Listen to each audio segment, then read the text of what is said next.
5:30-6:45 ভিতরে তারা বাপ ছেলে দুজন এই বিছনার মধ্যে শোয়াতে ছিল।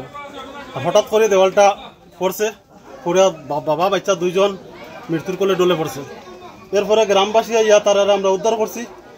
একজন বেটি মানুষ তার ফাওয়া ভাঙ্গা আছে, আরেকজনের মধ্যে খমরের মধ্যে একটু চুট পাইছে।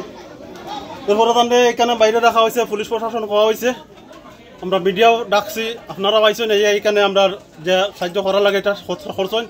এখন বর্তমানে আমরা যে এই পরিবারটা অত দুর্বল হইতে সময় শেষ পর্যন্ত দুর্বল আর কি, যে এরার যে আমাদের মাননীয় মুখ্যমন্ত্রী স্যারের কাছে যে বিনম্র অনুরোধ যে এই পরিবারের জন্য একটি যে আর্থিক সাহায্য করার জন্য আমাদের বিনম্র আমাদের গ্রামবাসীর অনুরোধ।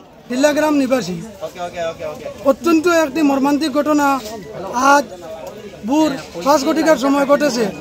যে ঘটনা খুব দুঃখজনক ঘটনা। একটা অতিবৃষ্টির কারণে একটা মাটির দেওয়াল ধসিয়া একটা পিতা পুত্র দুইজন একসঙ্গে মাটির নিচে চাপা পড়িয়া শহীদ হয়ে গেছে।